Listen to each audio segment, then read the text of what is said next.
What's up, everybody, and welcome back to Post Credit Chat. Your co-host today, myself and Sam, and we are joined by two awesome guests who you should all be very familiar with at this point from our D&D campaigns. We got both Chip and Jordan. What's up, guys? How are y'all doing? Doing What's good. up, guys? Glad to be here. Doing great. Hey, today we got two awesome topics for you guys. We got one, Stranger Things 5 is now slowly trickling out up until the new year. We thought it'd be fun to jump into some fan theories that we've been seeing online, TikTok, YouTube, or maybe just on some blog posts, wherever it might have been. We are going to break them down, just a few of them with you guys today. And another topic is going to be streaming versus the movie theater. We figured, hey, we are now at the end of 2025, another year into streaming. Not that it's new or anything, but we do see more releases coming out on streaming platforms and maybe a little bit less in theaters. Let's talk about it. Let's see, where do we think we're going with it all? Just a few housekeeping notes for you guys. Just remember, you can find us at the handle of Post Credit Chat, all at the socials for TikTok, Instagram, Blue Sky, and YouTube. And lastly, remember, we are going to be hosting a live watch and a live reaction to the Game Awards in just a few weeks. So here on YouTube, where you're probably watching this right now, you can come join us at the start of the Game Awards, which I believe, Sam, is at 7:30 p.m., if I'm not It's somewhere around there. Somewhere there. You could come join us and hang out with us, give us some fun commentary and make predictions and for all the fun game announcements that we'll be getting. Very cool. Awesome. Well, what I want to do is start off with the game. For you guys, this is going to be a little bit new, but this is going to be fun. I'm super excited about it. For the game, I thought it'd be cool to do an overrated, underrated of actors and actresses. So what I'm going to do is name off a few actors and actresses. We'll go until time feels awkward.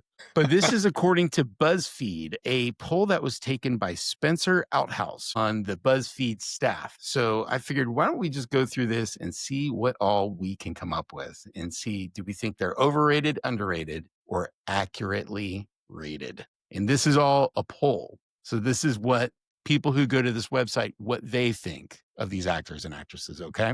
You guys ready? Let's do it. Yeah, We are going to start off with Kristen Stewart. Is she overrated, underrated, or accurately rated? And by the way, you keep track of your own points, however you would like to. Do we know what her rating is? I know what it is. Okay. So I'm all gonna be I honest. can think of is what's it called? What's the diamond vampire movies? Twilight. Twilight. Twilight. That's all. Yeah, dude. You say diamond vampire So movies. I was thinking about that. I'm not the biggest Kristen Stewart fan. I have seen the first Twilight, and that's it. I'm going to say that she is rated. What was the middle option? Not overrated, not underrated, but like exactly in the middle. Accurately rated. Yeah, I think she's accurately rated. No one is watching Twilight because the acting is so amazing, and I can't really name much of anything else that she's been in. So I can't say she's underrated, can't say she's overrated, just squarely in the middle, I guess, for her most famous franchise. I would say that because of fandom, right? People get props for skill or for ability way more than they deserve for the most part. And so I'm going to say overrated. Yeah, Okay. I'm thinking overrated as well for that same reason. Okay. I have right here that she is actually underrated at 34%. Wait. By 400 votes, barely missing or barely passing actually or accurately rated. Yeah, all right. What's the sample size? Has this been peer reviewed? Adam Sandler, overrated, underrated, accurately rated. Like as an actor, Mm-hmm. I feel like if you're watching an Adam Sandler movie, right, you're walking in like, I can't wait for some ridiculous humor. You're not coming in for, this guy's a fantastic actor. But what's the, I wish I remember the name of this movie. Recently, he just had a movie about, is it Air? Is that what it is? Where he's like, it's a basketball movie where he. I know Ben Affleck was in that movie. I don't remember I think Adam Sandler was too. Time out, I want to look it up. But I think that movie in and of itself, like, I think if he has a serious role, I actually think Adam Sandler can do really well. So I'm gonna go underrated. I'm gonna Hustle. I'm It's called gonna Hustle. agree. I think Adam Sandler is a very, like, when you think of Adam Sandler, you think of a very specific kind of movie, right? You're probably thinking like Waterboy or, The Wedding Singer or a lot of stuff that like he's very famous for. And he's very good in those roles for people who like that sort of movie. But the most recent phenomenon that the most recent movie with him that I can think of where like he really showed he has some chops that I can speak to. I don't keep up with all his filmography is honestly Uncut Gems, which he proved he has a lot of chops. But even before then, way back when, probably like 15 years ago or so, there's an Adam Sandler movie called Reign Over Me where he plays a character who lost a family member in 9/11. And it's about the grief and the trauma that comes with having lived through that time in the world. And he is just fantastic. And ever since I watched that movie years ago, it really made an impression on me that like this guy has much more of a range and a skill set than like we would probably believe. It's fun to, watch grown-ups and just watch him, be silly and goof off and stuff. And like obviously he knows that's where he's just gonna make a lot of money doing that. So who wouldn't want to do it? But like the guy has chops. I'm gonna say underrated. Okay. Yeah. When I was thinking, like, when you first mentioned Adam Sandler, I'm thinking immediately Uncut Gems. Like, he was really freaking good in that movie, so I'm going to go underrated as well. Well, I got at 40% accurately rated. Can a poll be wrong twice? I think we're getting into the reality that the masses just really don't know what they're talking about. Yeah, everyone's an idiot except for us. That's right. The world needs another podcast with 4 dudes on it telling them what's up. Okay, we've got here. Okay. We've got Robert Pattinson. Overrated, underrated. Speaking of our diamond vampire movies. Diamond Boy himself. Diamond Boy himself. I'm going to go accurately rated for him, I think. I think that most of what I hear is like, he's good. And I agree. I think he's good. Okay. I'm going to say overrated. I'll be the first to admit that I have not seen a ton of his movies in the past 5 or 10 years. I think, first of all, I have to absolutely give him his flowers where it's due. For him to have been in Twilight and to go on to now be one of the biggest stars in the world and to have kind of moved past that like mold is incredible. Like that alone is incredibly effective work on his part as an actor, which is due to his range. So let me give full credit to that. However, I saw Mickey 17 early this year when that came out, and I think that he was a very different character than someone I would have casted to play him. Like I wouldn't have casted Rob for that role necessarily. I think he did a good enough job. But to me, his acting wasn't the most compelling part of that movie. I think he's just a dude who is popping up in like everything nowadays as he becomes bigger and bigger. I know he's got a movie coming out with Jennifer Lawrence sometime in the next couple months. If it's not out, or it might actually already be out. But he's just a guy who's in everything. And maybe it's that oversaturation that's kind of making me feel overrated. But I don't think I've ever watched something with him in it that I've been like, oh my gosh, Rob Pattinson, man, this dude can, just act his heart out. He's just kind of oversaturated for me. So I'm going to say overrated. Okay. I think I'm going to stick with Sam on this one. I would say he's accurately rated simply because I think he is somebody that has a decent amount of range. Like to your standpoint, I saw Mickey 17 too, and I was like, this is interesting. Like he's playing kind of an odd character, but then he also plays Bruce Wayne incredibly well. Like, I don't know. I felt like that the Batman, right? As a movie, it was good. Now, was it as good as Dark Knight? No. But was it great? Yes. But I think even if you look at that movie, you look at Mickey 17, and you look at Twilight, if you look at the ratings of those movies, I think they pretty accurately portray how he did in those movies and the quality of the acting. Like, I would say accurately rated, personally. Well, I've got 37% of the world who have gone to this website say underrated. So there you go. Guys, if they want to know the truth, they got to come here. But people are like, what does that mean? Yeah, I mean, Robert Pattinson is one of the biggest actors in the world at this point. It's like saying Leo is underrated as an actor. Exactly. Like, you can think he should have more Oscars, but the dude is in everything. He's in like multiple major movies a year. I don't know how that can be. For me, this is an answer where I'm having to, I think he's overrated, but if someone says like where you guys think he's accurately rated, I don't think you're wrong. I think like, I respect all the points you're making. I think it makes sense. Just in my head, I'm like, oh, I got a little Robbie P fatigue. There's a little too much of him going around, but I can't deny that like the dude has some range. He's just maybe not my flavor. Yeah.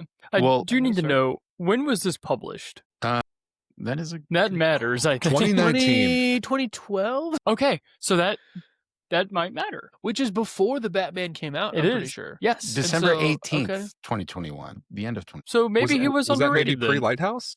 Ooh, I thought Lighthouse was 2019. That was Good COVID, question. man. Years just mashed together. Yeah. Let me give you a couple more. Yes. Steve Carell, overrated, underrated, accurately rated. I love Steve Carell. I do too.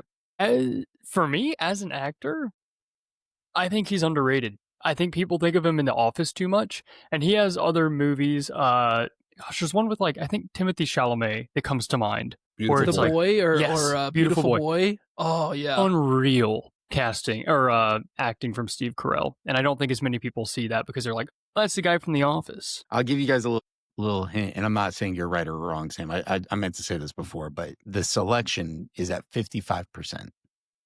So BuzzFeed audience feels very strongly Whoa. about this. But see, what that actually just makes me think is that he's underrated because people just absolutely love him. Because like Yeah. the mass majority of people love The Office, right? Like there's very, very rarely you're gonna find somebody who's like, oh, I don't really like The Office, right?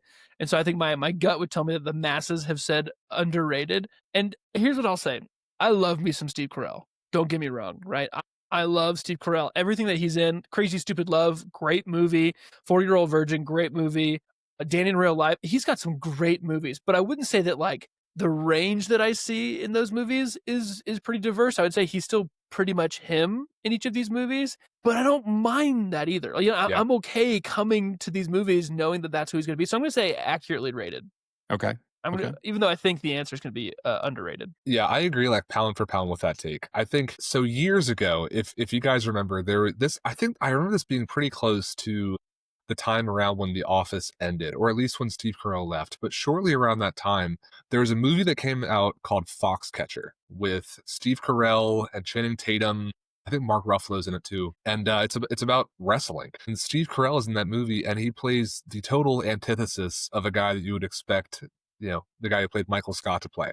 And it was one of my first looks at Steve Carell outside of the scope of The Office and seeing what kind of actor he was. And the movie overall, I'm pretty sure Chip and I saw it together years ago. The movie was like very so-so. We walked away just kind of being like, that wasn't really, our cup of tea or whatever. But I have to respect that even though I might not have dug the movie, he tried something very different from what he was doing. And that alone, I think, showed like a lot of like commitment to the craft as an actor, where he could have just done one very specific thing forever and just cash paychecks and no one cared. I'm going to say accurately rated. I think the dude has his two biggest roles are probably Michael Scott and Gru from, Despicable Me and Minions, they have a similar flavor, right? They're kind of the same font.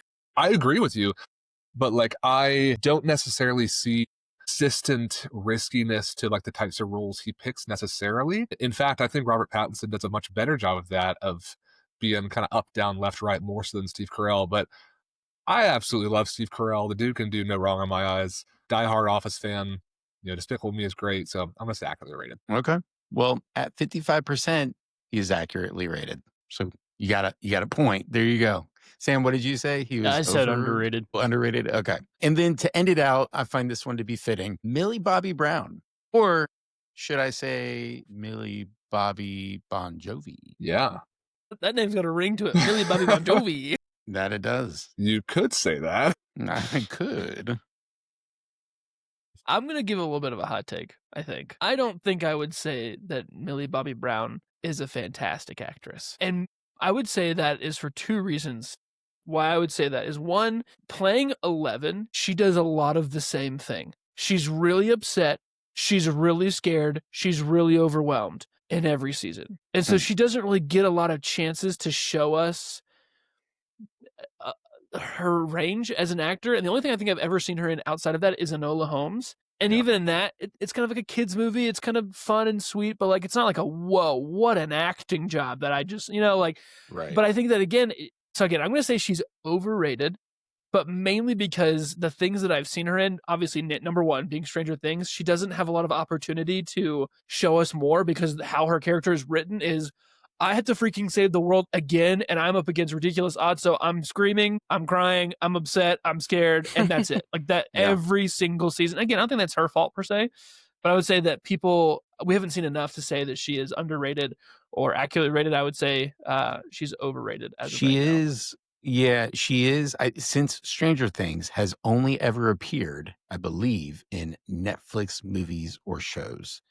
Part of her deal that she has with Netflix, her contract, I should say, that she's on. I don't know how much longer is on that contract, or if it's just till the end of Stranger Things, which actually might be the reality of it. But okay, so Chip, you think overrated? Yeah, I'm kind of in the same boat. I think she's overrated. Well, no, I'll say like accurately rated. I think she's a victim to and not necessarily in Stranger Things, but like poor writing. I think the other things I've seen her in, she tends to have a very flat character written for her that doesn't provide opportunity to act Right. well, I guess. She's in, I forget what the movie is. It was some medieval movie Yeah. that she's in, and she fights off a crystal And looking dragon. Yeah. I didn't see it, but my wife did, and she said she didn't like it at all. It was a poor movie overall was the Was it? issue. Okay. So I was just moving my head to the side because I was like, she was in some movie that I didn't think was, I don't think is Netflix specific, but I was trying to remember what it was. So she was in one of the Godzilla movies like 5 or 6 years ago for like a You're very right. brief amount of time, like not a very major character. But That's I remember right.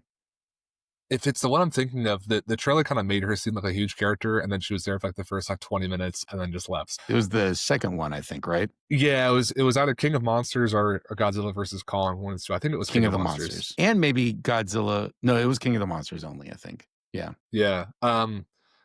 So when this was released, I'm going to say that the poll guessed that she is an underrated actress, because if it was 2021, I think season 4 of Stranger Things was maybe a year or so off from releasing. Stranger Things was definitely still incredibly popular at that time. I think nowadays I would say she is, I feel like I have a hard time calling her overrated, since she's just really hasn't done that much outside of Stranger Things, which granted is a worldwide phenomenon. I'm going to say nowadays she's accurately rated. At the time of the polling, she was underrated. I think one of the things that Eleven as a character kind of suffers from as far as the writing goes is she just doesn't get as much opportunity to showcase like a range of emotions like other characters do, because part of her character is that she is stunted, right? She was raised in this like lab, she wasn't around society, she has like a lot of like PTSD from these things, and like in a way that gives her more opportunity, but like she also like kind of speaks in, I don't want to say broken English, but like she's not at like a fluent level of English.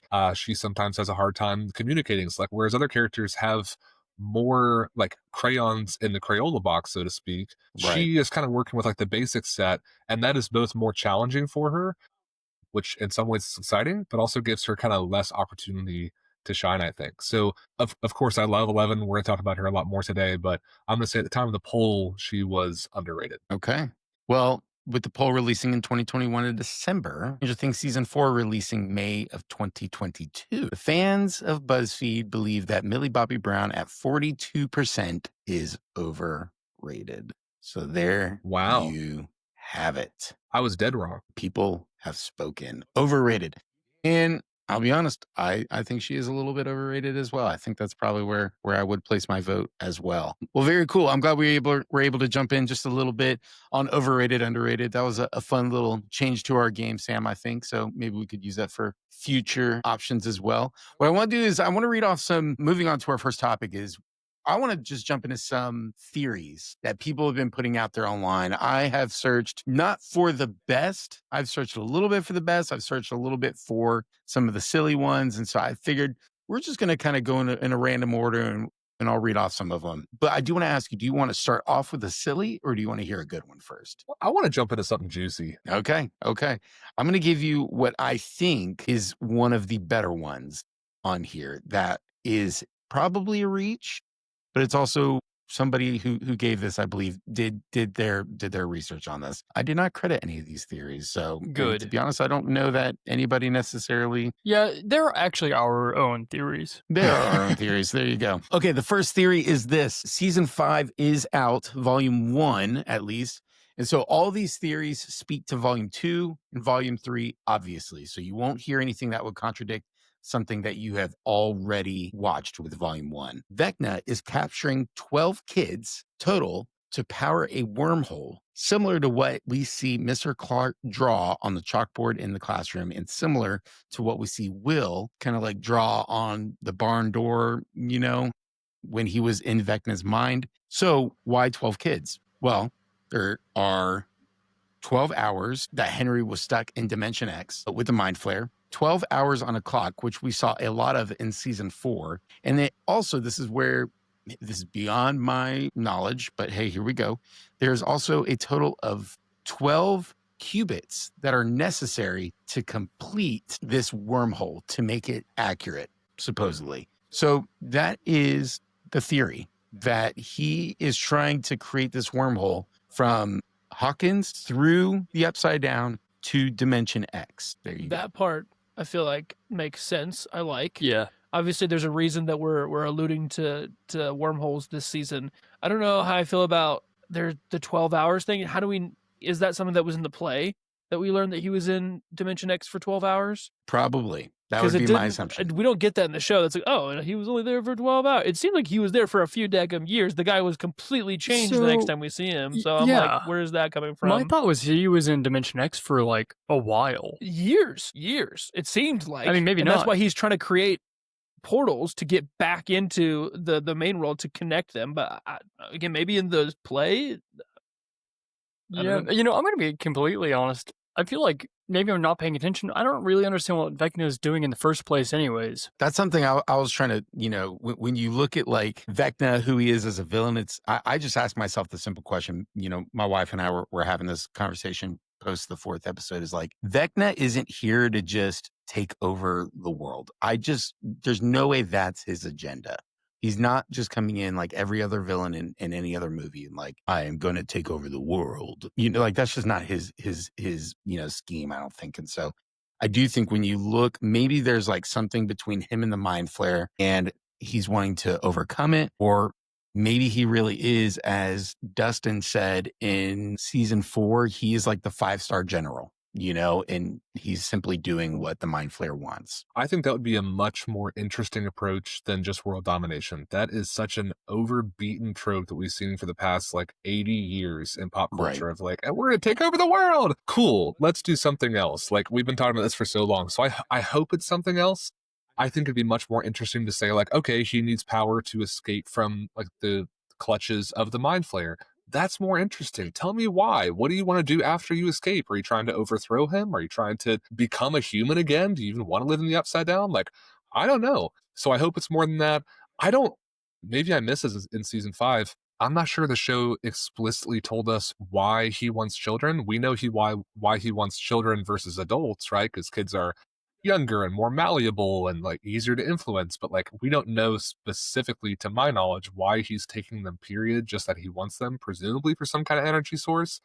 We see Holly and a few other kids trapped in the Upside Down and being attached to the Upside Down through the little vine sucker sort of things.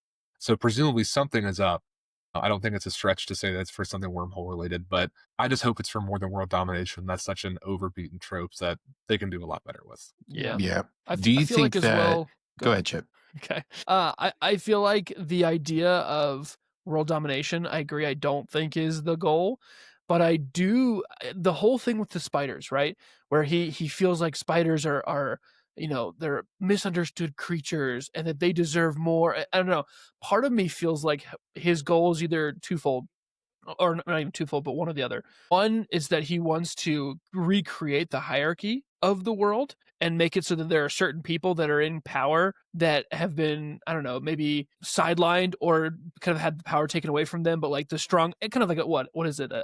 The strong survive, right? Survival of the fittest. Like those people should be the ones that are in power. Or I think, Mark, you said this, that he is working for the Mind Flayer, but on the side, he's trying to figure out a way to release the Mind Flayer's hold over him to get away from the Mind Flayer, and that he's having to sacrifice some kids. So like he still is evil, quote unquote, but he's using these kids to actually like stop the Mind Flayer's plans and to get free from his control. Yeah. I don't know.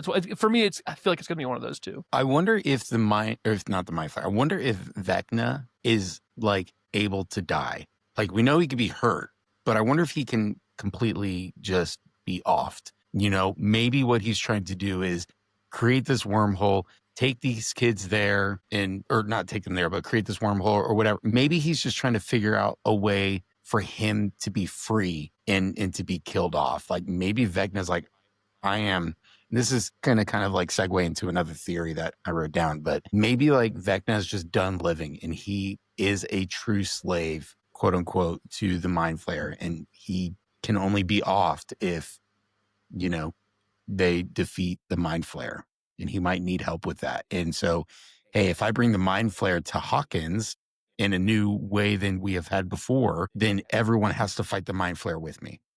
That would explain a couple things in my eyes. Number one, why he just walks away in the end of episode 4, and he could have killed Will. He could have killed Mike. Like he could have done way more damage. Elle was nowhere to be seen. Like he could have stayed and caused some serious damage, but instead he kind of does the, oh, I'm just kidding, I'm gonna leave because you'll find out. I feel like if he Right. was truly just trying to take over, he would have killed everybody, right? Especially with the lack of resistance. And then number 2, I think that the idea of Will having powers now is hopefully, if that is the case, oh, it's somebody else to help out with taking over the mind flayer. Like it's kind of like you thought that you were tapping into the hive mind, but really I was kind of giving you access into the hive mind so that you could help me take over, help me fight over the mind flayer, which would be, honestly, I could see them explaining that out. Like, oh, like you, again, Will, you thought that I was torturing you, but really I was trying to, get you to help me. You thought that I was, I don't know.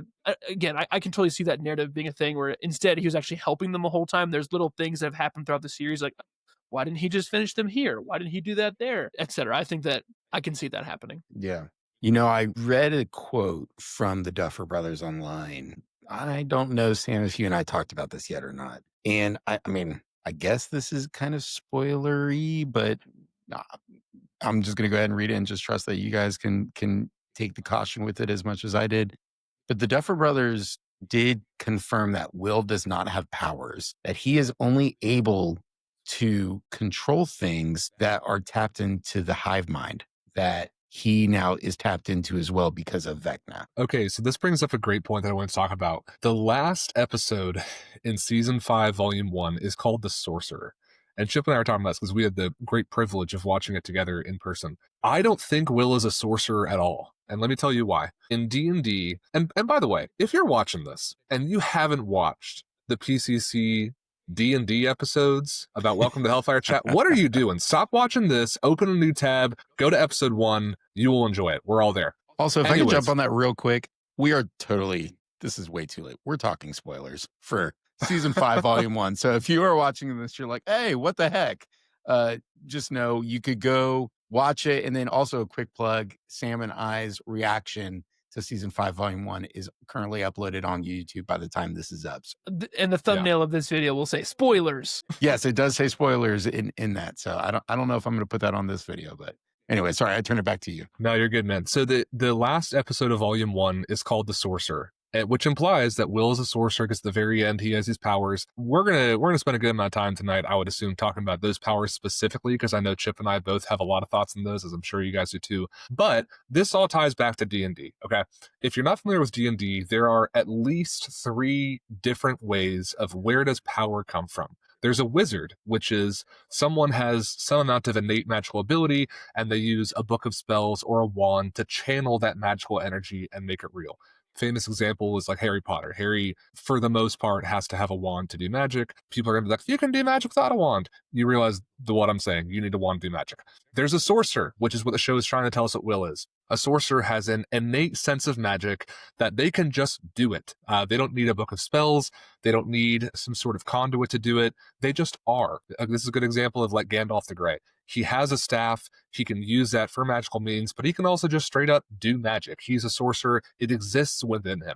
I don't think Will is either of those things. I think Will is door number 3, which in D&D we would call a warlock, okay? A warlock specifically derives their power from some sort of like otherworldly, sometimes like demonic being, almost always like a chaotic evil. Like it's not really a good thing to be a warlock necessarily, but they enter into some sort of contract with that entity to pull upon their power when they need to. I think Will is more likely to be a warlock. His power comes from Vecna. That's why we see him have that control with the hive mind, and that's how he has it, which begs the question, if something happens to Vecna, what's going to happen to Will? Either related to his powers or related to his life. So I don't buy the title sorcerer. I would think he's more of a warlock. Well, let me jump into this. If no one else has something on that, let me jump into this next theory that kind of bridges what you're saying, Jordan, to maybe someone else's thoughts. This theory is called Vecna's curse, which we've heard about a few times throughout Stranger Things, knowing of Vecna, which really I guess would only be season 4 on. Actually, wasn't Vecna mentioned in season 1 in the D&D? He's the big bad. No. He's not. the Demogorgon's the big bad in the D&D campaign. I don't think he's Okay. referenced until Season 4. In Three. season 1 of the show, there's a scene where like something is walking down the street, like kind of zombie-like in the shadows, and people thought it was Vecna. But I Right. think it was confirmed to just be a Demogorgon. Correct. Yeah. Just Correct. a Demogorgon. Well, this theory is called Vecna's curse. The theory is that Will now feels whatever happens to things connected to the hive mind. So even though Will is strong and powerful, they still don't call it Vecna's curse for no reason, meaning this is going to come with some downfalls alongside with it. At the end of season 2, when 11 closes the gate, we see all of the Demodogs fall to their death when they're in that big, open area with 11 and Hopper. So if and when the hive mind or the flare is destroyed, then Will dies with it. I guess like otherwise it doesn't make sense. Because Right, we've played this song and dance a few times now, where it's like, oh, it's a hive mind, and if you're connected to the hive mind, and it gets, then you die, and then that's when Joyce gets, they put all the heat fans on him, and they try and get Vecna out of him, or the mind flare out of him, and then it's like, we got it out of him, but wait, season 3, I guess it never really left. Season 4, no, it's still here. Season 5, yeah, I think it never really left. It's like, what? I'm sorry, are we gonna Why do a didn't you hive say mind? that, Will? Why didn't you tell like, us? Are we gonna? Is this a hive mind? And if you're part of it, you die, or is this not a hive mind? So it's like literally, we've had so many instances where it's like he even says it in the season 4. He's like, yeah, when I went to California, I didn't feel it anymore, and then when I came back, immediately I felt it. This is Will's constant life, right? And so I'm like, we kind of need to stick with something. I feel like they keep kind of jumping around on this idea of the hive mind, because even example in the moment where Will realizes his ability. Obviously, it sounds like it's not his powers, but he realizes the ability to channel Vecna's power. Right beforehand, the Demogorgons are on fire, right? They're being scorched. And what does Will do? He's being scorched with fire too. 5 minutes later, he kills 3 of them and nothing happens to him. Mm-hmm. Help me understand. Is it a hive mind or is it not? So like this whole thing is like, especially if he is channeling Vecna's power, he is cursed by Vecna. In order for Vecna to die, this kid's got to die too. Otherwise, it's not going to make any sense. Sorry if I just went on a rant. But No, well, I think it's I'm good. just I wonder, tired of this hive mind thing, and then nothing actually happens with it. I wonder if it's a power or a thing of hierarchy, right? Like or org chart within like the hive mind, if you will, or with the mind flare. Yeah. If they kill a Demogorgon, Demodog, or a Demo, whatever, Will probably doesn't die because he is looked at as more powerful than those things, and it has been a steady upward slope for him to get there, right? But if they hurt, he hurts. Like when they died, didn't he did feel pain though? Am I right? Not in season 5. He was not in any pain whatsoever. Oh, wait, are you talking about at the end when he killed them? Mm-hmm. Okay, well there I guess like he's kind of like in control, so maybe like I could on and my I have end even I more could show problems grace. with that. If that's the case, he just has even more control. Brother figured out his powers at one moment. We'll get to that later, but that's one of my biggest gripes is, oh, I have power now. Let me remotely control and grab 3 different Demogorgons from 3 different spaces at once, and I've never done this before. Right. Yeah, I think they've got a lot of explaining to do, and I hope they do it well. 4 episodes, man. 4 episodes. Oh, dude. It's a lot that to do in concerns 4 me. episodes. Yeah, I was gonna save this commentary, but that we're already here now. I am nervous going into volume 2, and I'm gonna make a comparison that may seem rash, and I'm not saying I'm equating it to this, but it's reminding me of this thing. I remember when the final season of Game of Thrones was coming out, and we were watching it. I think it was week to week we were watching it, and I remember we were getting like 2-3 episodes in, and I was thinking, this just isn't good. We have so much left to tie up, but it's okay because we have time. We have 5 episodes left. Now we have 4. Now we have 3. And there was a certain point where it hit me that you're not going to be able to untangle this ball of yarn that you've made in a satisfying way. And of course, we all know how Game of Thrones ended. I have confidence that given the amount of time we have, the Duffer Brothers can tell us the story, but the amount of episodes, only being 4 episodes left, we have so many questions that still need to be answered. And this season just introduced a heck of a lot more of them. And that concerns me. I'm getting similar feelings. So I really, really hope that every episode from here on out, starting in late December, it has to be a banger of storytelling for me to walk away feeling like my questions were answered. And I can get into a little bit later of what some of those specific questions are, but I'm just getting a little bit of that remembrance in this time of thinking about, we were so excited for that, and then no one holds Game of Thrones in high regard anymore. So they've just got to stick that landing. I think they will. Again, I'm not trying to make a rash comparison, but it reminds me of that time, and I would hate to see a repeat of that because I know the show all means so much to us. Yeah. They do have, I would say, probably close to 6 more hours. Yes, 4 more episodes, but we probably got 6 more hours, I would guess. I know the last episode might be even closer to 7 hours, but the last episode is a little over 2 hours, maybe closer to 2.5, I think. Yeah, I mean, you've got like a trilogy worth of movies to fix it all up and do what you need to do. I think they can. They really got to lock in and be concise and just get it across, I agree. But think about how much we just watched like 5+ hours worth of content in volume 1, and I now have more questions than ever. Yeah. So it's going to have to be perfect from here on out to hit all the things that at least I think are important. Some other people might not care, but to me, they're question marks. Let me kind of take us in one more theory. I got a few more. We're going to keep going, but the last theory that's kind of on this topic of things. This one's a lot shorter. It's just Vecna is going after all the kids to raise an army, give them superpowers, and then take down the Mind Flayer. Wait, say that again? Vecna is going after all of these kids, kind of like he did with Will in season 1 and now Holly and everybody else. He's going after all the kids to raise an army, to give them superpowers, and then take down the Mind Flayer. You would have thought that he would have laid out a little bit more like hints for our characters that like he's looking for help. Mm-hmm. You would have thought that like Elle would have been like, he just said something that kind of makes me wonder, is he actually trying to hurt us or does he need help? You'd think that if that was the vibe, the person who literally banished him there would be a pretty powerful ally to help him fight against this thing. You would have thought that like by now we would have had some hints dropped where it's like, hey, I need help. Right. Like, I don't know, something of that nature. I don't know. I feel like I'm going to go ahead and say that seems a little weak. Seems a little weak to me. It probably is a theory overall. I would probably agree with you that out of all these, that it's probably the weakest one. So I don't know what else we could really say to that one that we probably already haven't kind of talked about in other roundabout ways. Well, I have 2 thoughts here, and I think this would be a really this is an interesting theory. It's the first time I've heard of this one.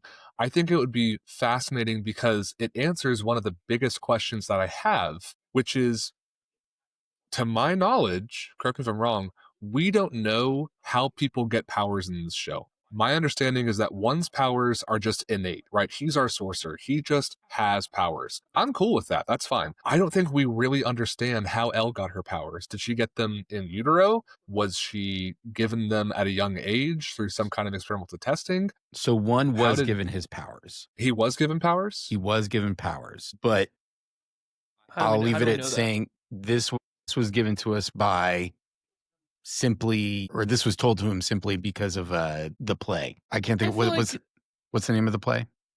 The First Shadow or something like that? Yeah, this was explained in the first shower. His first shower ever.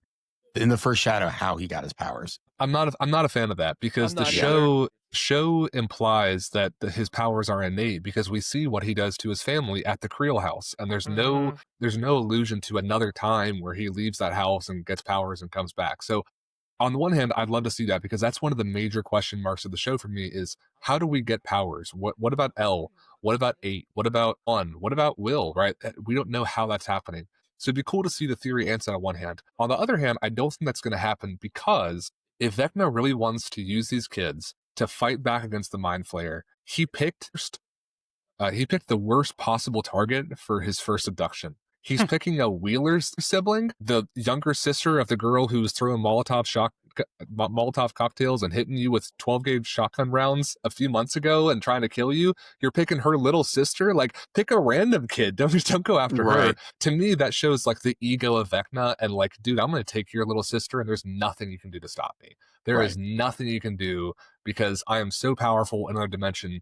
You can't hurt me. It shows that ego, and that's why I don't think this theory holds a lot of water. But again, it'd be so interesting because, again, it would create more questions, but I'd love to see where they land that plane. Well, going along with all these questions that you have, Jordan, here's a theory that I think would create more, but it is a theory nonetheless that I think is worth talking about. Do we get time travel? There's a theory that we get or I guess in episode 2, I should say, we can confirm we see November 3rd. That's when episode 2 is. It's on November 3rd. November 5th, we see is when the Doc creates time travel in the movie called Back to the Future. Elle opens the gate and Will went missing on November 6th. And supposedly at the end of episode 2, they played a song from Back to the Future at the end of episode 2. So I don't know. Just the theory. Do we think If we I get time travel? recall, I think that at least volumes 1 and 2, if not all of season 5, it all takes place over a 72-hour span. Does that sound right to you guys? I think that's correct. Yes. Yeah. So we could very easily have November 5th be that significant day. I would love to see that all planned out. I think that'd be awesome. Time travel?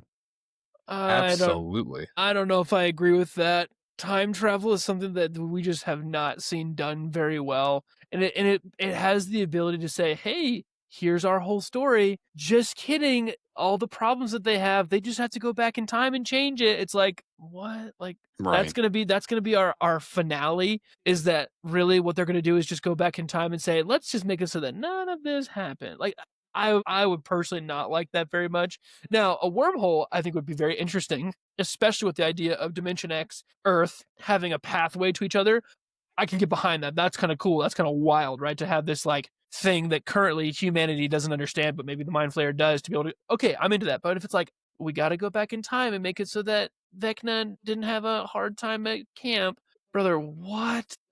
To be honest, like already I'm feeling that, because one of our biggest plot points to keep Sadie Sink in the show is she's in his mind. She's in a scary tunnel that he doesn't want to go into. What? We're giving Which Vecna... is only explained if you watch the play. Yeah, Otherwise, you have like to wait for volume 2. we're giving... Yep. Oh, wait, guys. Whew. Good thing Sadie's in here. Good thing Max is in here, because this is his one weakness, is this cave in the desert, and he's too scared to go inside. Like, brother, what? like Vecna saw a cave and goes, I don't want to go in. Like, what? Like, what are you talking? Like, in his own mind too? Okay, sorry. That's probably one of the weakest plot points of the entire show right now, is that Max is alive and her body died, but her mind was freed into Vecna, and she can just kind of walk around. I'm sorry, what? So I'd say that's one of the weakest plot points of the season, and I get it. They want to have a way for Max to still be in it, and for her to have to be part of taking down Vecna, because he's got the deepest fear that we can utilize. But like, brother, what? Well, so sorry, that's one I think is one of the weakest plot points of this season. Doesn't make any sense to me. What were you going to say, Sam? Well, I was going to say, like, maybe a little bit against that point. I feel like, honestly, before I say anything, I do want to say that I think that them doing this play has been a complete plague on season 5 so far. I think it is a joke that they did it beforehand, I agree. because you shouldn't have to have extracurricular material to understand the show. And I know that they say they're going to cover it. They should have done it in volume 1 if they're going to do it at all. But talking about like the cave, I haven't seen the play, obviously, because I want to see it in season 5 when they show it. But to me, that comes across as like how would I say it? Not a traumatic memory, I guess, but like that is you know how like sometimes there are things that like, people will forget as a result of intense trauma that like they can't access. I feel like it could be that situation. I don't understand how there's a physical landscape in his mind necessarily. That doesn't really make sense to me. But I feel like that might have something to do with the cave. Yeah, kind of like Elle in season 4 trying to learn what happened in the Rainbow Room arc with... Yes. Was she the one who killed all these kids? Was it something else? And it took the whole season. Yeah, I could see that. I agree, Chip. If they're going to use time travel as a big reset button, that's as weak as it gets. But if they can use it in another way, that's like maybe they have to go to the future to prevent something, or they have to do something else as like a interdimensional travel, that'd be a lot more interesting from a wormhole perspective. But I agree, if we're going to use time travel as like a whoop whoop rewind, it's never happened, it's like, come on, man, there's nothing better that we can do than that. Yeah, we have seen it even with Avengers Endgame recently, and that's probably one of the biggest movies that has done the time travel thing. And even then, people are finding holes in that whole plot of that movie today, and we just accept it because it's Marvel, it's Endgame, and it's a cool movie with cool characters. So yeah, I'm hoping we don't go that route. Yeah. Something that does worry me with this season, and I think the amount of time we have left, we know that the Duffer Brothers are planning on spin-offs. My worry is they're not finishing the story here. They're finishing the character stories here, but not the Upside Down and the Mind Flayers or the Dimension X story. Yeah. And that pisses Or me even off to Hawkins. no end, dude. Like, they shouldn't do spin-offs at all. Yeah. End your story, have it be a phenomenal, amazing piece of media, and leave it be. But that's not going to happen. And I think they're going to say, oh, that's the end of these characters. We won't see them again, or we'll get like, a cameo in 10 years with our next series. But I don't know, man. I mean, it's the same Yeah. thing with like so many other series, right? They did one season really well. People loved it. And then they kept going like, well, let's figure out a plan to make it this keep going, right? And then what happens is the writing just gets more and more watered down. It gets more and more off tune. It gets more and more like, where are we right now? To the point where like we're not even in Stranger Things anymore. We're just in this completely different universe that I guess started where we were used to, but it has no correlation. It makes no sense. And it's something that I just feel like has happened so often in the last 10 to 15 years is that one thing finds success and then they want to beat it to a pulp to get every cent, every dollar out of it. And it just becomes worse and worse and worse. And I'm just like, man, can we please like get an ending and just say, hey, Yep. We're done. We're the Duffer Brothers. We can write another fantastic show that has nothing to do with this. Fantastic. Great. Wonderful. I'll watch it. Sounds great. Like, I don't know. That's just my opinion. I agree. It's like the idea of wanting to do more, making what you have less good is such a terrible option. It's a terrible option. I've got one more theory here I want to run through with you guys. This one is I consider to be the most silly theory. However, I find they're, as Jordan, you would say, I feel like it could hold a little bit of water, and I'll explain myself because you're going to think this is silly when I read it. At the end of season 5, volume 1, we see number 8 makes a reappearance after her terrible episode in season 2. The thought is that number 8 and 11 team up, and near the end, Vecna turns on the Mind Flayer, siding with 8 and 11. So what do we have? 8 plus 11 plus 1 equals 20. Therefore, the teaming up and fighting the Mind Flayer, and therefore also fighting Will at the end. Them 3 versus Will. And the numbers adding up to 20, the theory is we get something with a nat 20 D&D related. So I think there's a lot of silliness in this. The part I do like is I wonder if because Will was chosen first, the Mind Flayer is more drawn to Will, and Will is just doomed since the very moment he was captured in episode 1, season 1. Maybe he was doomed from the start. Maybe Vecna really is trying to be free from the Mind Flayer, and the only way he is able to do that is by defeating the Mind Flayer. But now the Mind Flayer has control of Will, and so therefore, I don't know. That's kind of where I leave it. It started off as a silly theory, but now I'm wondering. No, I think it is legitimate in a lot of ways. I've seen this theory floating around for a while. We all know that Duffer Brothers love D&D. They love putting some hints in the show as to what's going to happen. I think I agree with all that but the one thing I would change is that I think instead of Vecna, it will be 11, 8, and Will. Will essentially act as 1 since he got his powers from 1, so he'll act in that place. The 3 of them will combine to defeat Vecna and defeat the Mind Flayer for that, nat 20, that critical hit. But I think that's perfectly reasonable. Otherwise, I do think that there's got to be a really good reason to bring back 8. I think that they could have left her in the past and just said, hey, season 2, let's just let sleeping dogs lie and not wake her. Right. I'm really curious to see why do we bring her back, since that is the most controversial episode of this entire series. Curious to see what they do in volume 2 with her. I agree. Do we have a Darth Jar Jar situation here where it's a terribly received character, and so they kind of just were like, okay, what do we do here? Dude, I love Jar Jar. I love me some Jar Jar in episode 1. I'm a firm believer in Darth Jar Jar. I'm just going to say that, See, that's Dustin for me. And I'm not dogging on Dustin. I love Dustin, but him now being dark and all gruesome, I'm like, that's my Darth Jar Jar right there. Bro, that breaks my heart, though. He's like, that's my guy. I love Dustin. And seeing him just like broken and sad and upset. Me and Jordan talked about this, but the Eddie in season 4 says a very specific line to him where he's like, never change. And Dustin's like, I wasn't planning on it. And we're seeing Dustin lie to his friends. We're seeing Dustin be solitary, be upset, not acting in a way that it like benefits the people around him. And like, there's got to be a moment here where he's like, dude, you got to go back to who you are and stop for trying to be somebody else. Otherwise, bad things are going to happen. And like, I don't know, my heart's breaking for my boy. Well, I think there's a lot for us to look forward to with Volume 2 releasing on Christmas. And then the finale of Volume 3 releasing on New Year's. And is that New Year's Day or New Year's Eve? I think it's the third. Okay, New Year's Eve. I don't know, but hopefully we get every question that we have answered. It'd be interesting to revisit this podcast, listen to some of the things we said, and then maybe go back to that. Well, cool. Moving us along, trying to just keep us on track. I do want to ask you guys, and Sam and I have talked about streaming services, movie theaters, and I just want to ask really quick, just a few questions to you guys. And Sam and I will jump in on this as well. But I just want to look at, when we think of streaming, we think of convenience. But when we think of movie theaters, we probably think of, I would say, the word premium.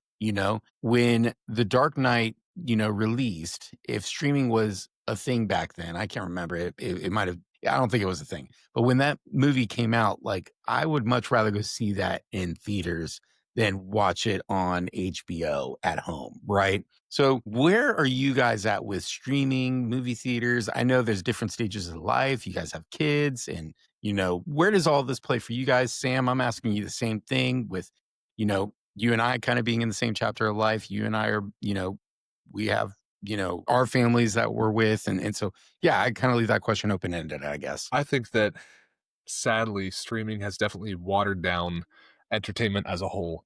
I really feel bad for the people who will never have those memories of waiting in line for a midnight release at a movie theater. There was no seating reservations. They just put out a sign at AMC and started a queue and said, whenever you get here is where you get here. I remember waiting in line for Interstellar, and we got there like 6 or 8 hours ahead of time. We were eating pizza on the floor. We were the very first people in the theater. That is something I'll remember forever. And streaming has just changed that. It's made everything so accessible, so instantaneous. And I really think it's hurt things overall, because people don't want to go to the movie theaters anymore. And of course that changes. Chip and I are parents now, and even if we wanted to, it's just not always that feasible. It took something so special of seeing something in a theaters and having that reaction with people for the first time, or like, don't tell me what happened, I'm not seeing the movie until tonight, to now it's just like, oh yeah, that came out, guess I'll watch it. Just head downstairs and pop on the couch. And to me, it's just taken something that was so cool and so unique and made it less special. And I think that's sad in a lot of ways. Yeah, I completely agree. I remember some of my coolest memories growing up were going to midnight showings, right? Going to the midnight premiere. It came out and we're waiting in line, or everybody who's there, they really want to be there. I remember seeing Star Wars in theater, and so many people are freaking hyped out of their mind for these movies. We're all cheering. We're all excited, right? And it was an experience that you shared with other people, right? It was an amazing thing. Mark, Jordan, we have so many memories of going to movies, and then where do we go afterwards? To Whataburger or somewhere that stays open late. And what do we do? After this movie that was at midnight, we go to a restaurant late at night and we go talk about it. We're going to talk about, man, what were our thoughts on that? How do we feel about it? What was our experience? What were your ideas? What are my ideas? And like, there's a loss of experience now because there's less on the line. Companies, TV shows, entertainers, they can come up with a sub-quality product now because there's less investment in it. They don't have the responsibility, or like, man, we've got to sell out these theaters. This movie has to be top tier so that so many people go out to see it that we make money off of it. Now, if they make a C plus, B minus product, they're going to get basically the same amount of exposure as a long time ago, where if they had to make an A plus movie, everybody's going out to see it. Everybody's buying paraphernalia. There's less on the line now. And so I feel like there's a very real shift in entertainment where we are getting so many more C plus, B minus movies. And maybe once every 5 years, we're getting an A plus movie or A plus TV show. And again, I think it's just because the convenience is killing the expectations for entertainers to create incredible quality, entertaining movies and TV shows. I agree. I completely agree with that. I think we are losing some of the flavor. I guess it's feeling like maybe a little bit more stale as time goes on. And we do get the diamond in the rough, every now and then. The Dune movies are just huge, just money makers. Whenever Christopher Nolan puts out a movie, just prints money, right? And so, we do have those directors out there that are still putting out good content for theaters. But when we see streaming services come alongside, and like there's this one movie on Peacock, or a TV show that just released, and I think it's called All Her Fault. I saw this like TikToker I follow, like really hyping it up. I was like, oh gosh, like I probably should go watch it. That sounds like something Misty and I would love. And then on Instagram, I saw someone else hyping it up, and then below it said sponsored. And then I just see more sponsored ads for the show. And I was like, there's just all of these shows that, they're throwing money at, trying to get out there. And, if you have to sponsor it like that much, I don't know that it's necessarily worth me checking it out.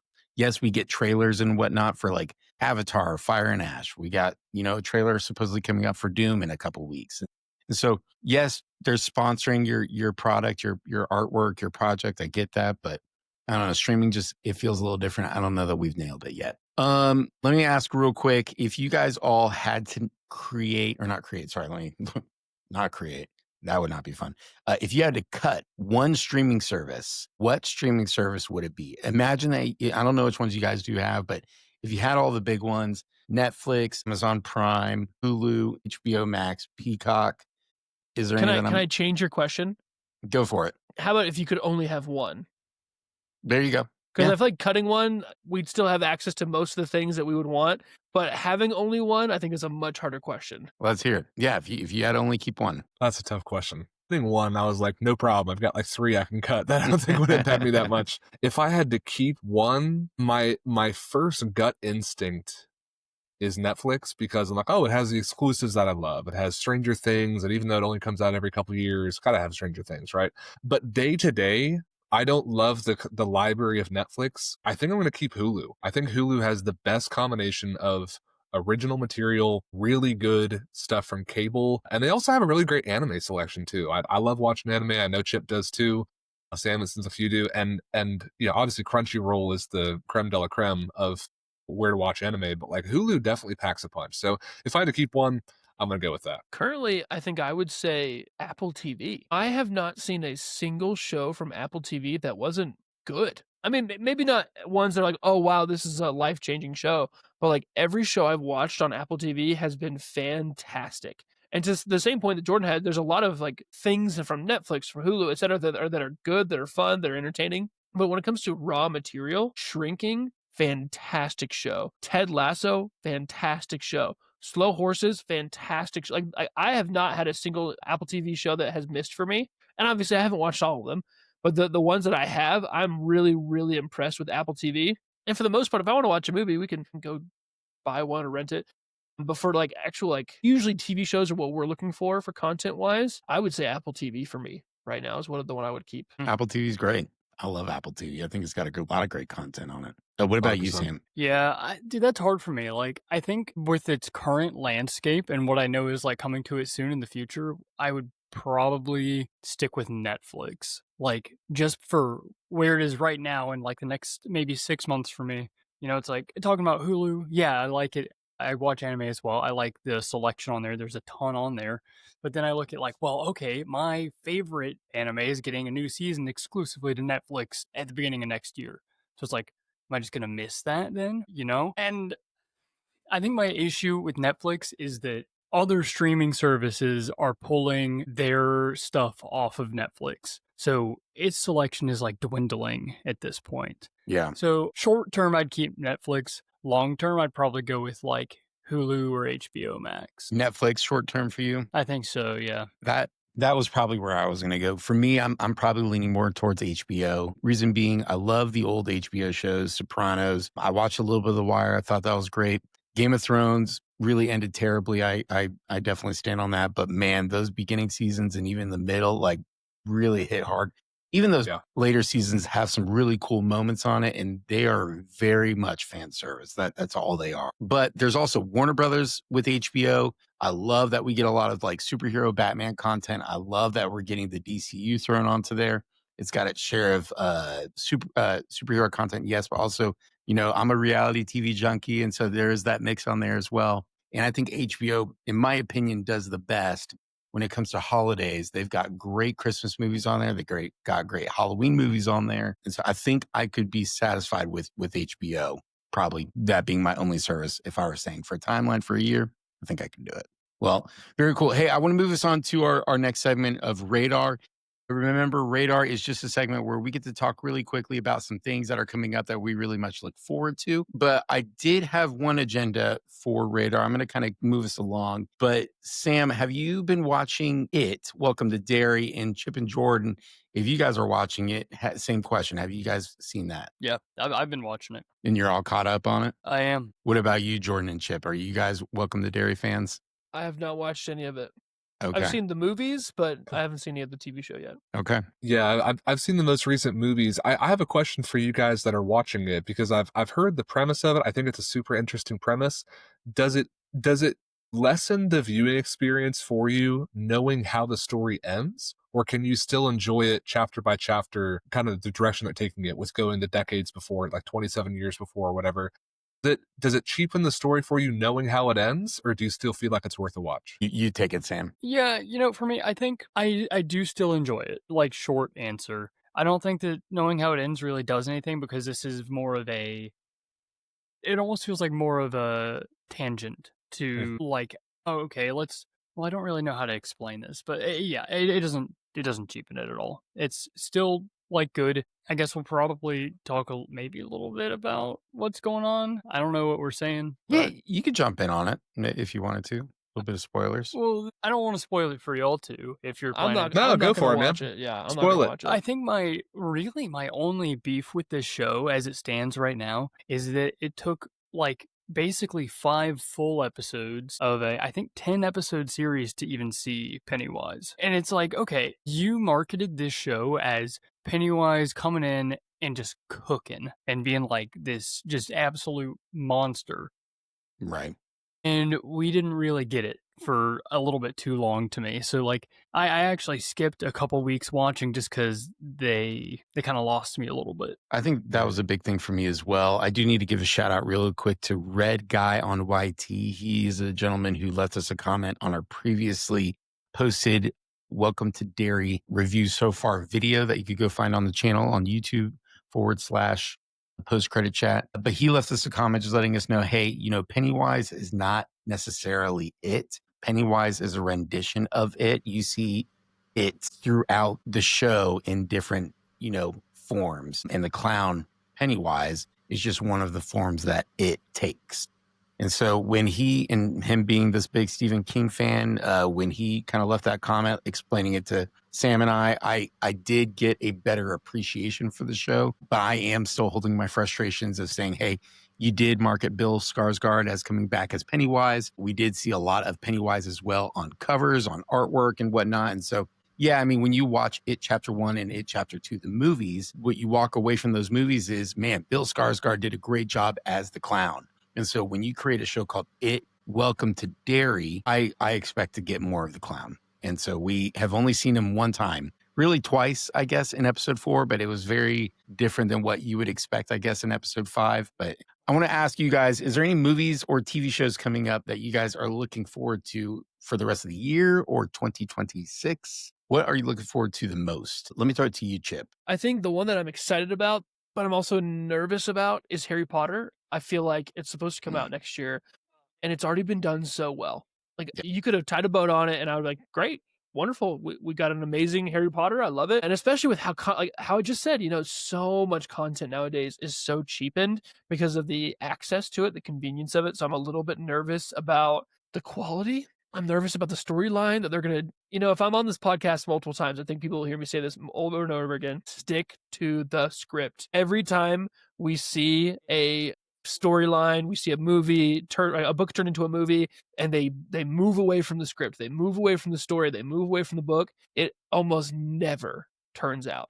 And I have a really big suspicion that they're gonna really leave the script for this TV series, and I'm gonna be really sad, but I'm holding out hope that J.K. Rowling is a heavily part of it, and then we're gonna get more exposure to like the actual like schooling side of it. We're gonna see like more lessons that they go through, like kind of immersed more into like the world of what does 7 years at Hogwarts look like. I really hope that that's what's gonna happen, but I'm nervous that that's not gonna be. Did you read the books growing up, Chip? I did, yeah. Okay, so you're really hoping, hey, let's stick by the book. The movies were really perfect as they were. Oh, if we're gonna do it, let's dive a little. If anything, just give me more of the world. Okay. Since it's a TV show, we have more time. Show me a few more classes. Show me more of what it was like for the Marauders when they were put together, and his dad and his friends. Like, there's so much more story that could be explored. Give me more of that, but don't just like totally go away from the script. I'm just so nervous about that, I'll be honest. So that's my big thing I'm excited about and nervous about. I'll go next, but real quick, I gotta agree with you, man. I'm nervous about that as well. I really feel bad for these kid actors because they are essentially going to be compared to what is one of the biggest IPs of all time. There is no way that no matter how good this show is, people aren't going to make comparisons to the Harry Potter movies, which they rightfully should, but those comparisons are almost always going to be critiques, is my assumption, not like, oh yeah, this is cool because they did that too. These poor kids, they got the role of a lifetime, but with that also comes like the burden of a lifetime. So I kind of feel bad for them because it's like they're getting the biggest break they could possibly get.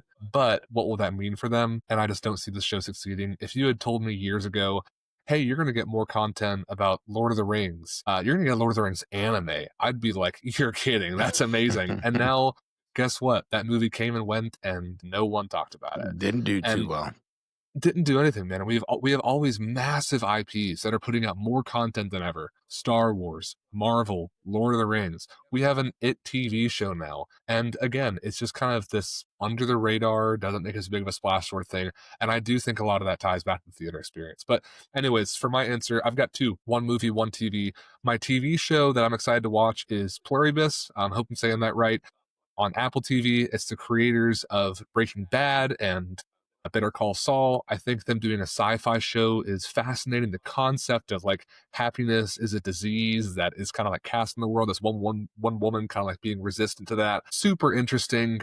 I'm waiting till that's all finished to binge it because I don't want to watch it week to week. I think that's a fascinating concept. I can't wait to see it. My number one movie for 2026 by far is Dune Part 3.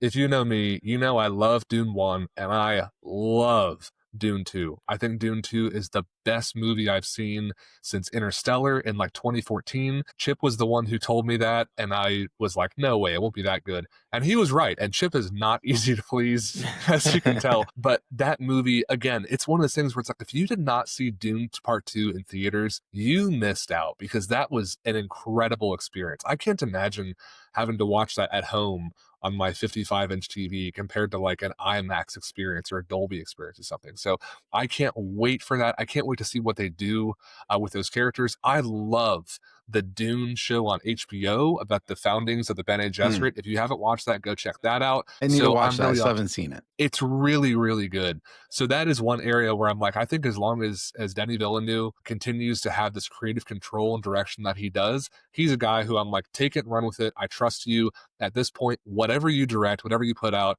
I'm watching it because you've proven to be a master at your craft. I'm here for that. I think Dune 3 is something to look forward to. And that's a movie that it's like almost, maybe, I don't know if it would say GTA 6 tier of the games, but it's pretty close. Like him and Christopher Nolan, whenever they put out a movie, like other movies need to stay clear. You know, like you don't want to release your movie around that time. We don't need a Barbenheimer kind of situation. Sam, round us out, man. What are you looking forward to? You know, as far as recent things, I've talked about this so many times just because I'm so excited about it, but it's Fallout Season 2.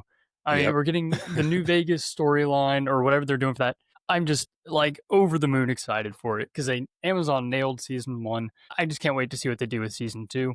A little bit further out, and this is another, actually, instead of a TV show, it's like an anime. Same thing, I guess. There's one called Steel Ball Run coming out. I've read the manga, the source material, and this is going to sound exaggeratory. I think it's like one of my top 3 like fictional stories of all time. Like it is so freaking good. It's getting an adaptation, and I like cannot be more excited about it. Okay. Is that what you mentioned is coming to Netflix next year? Because I was curious when you said that. Okay. Yes. It's called, what's it called again? Steel Ball Run. It's part of a series called JoJo's Bizarre Adventure. Okay.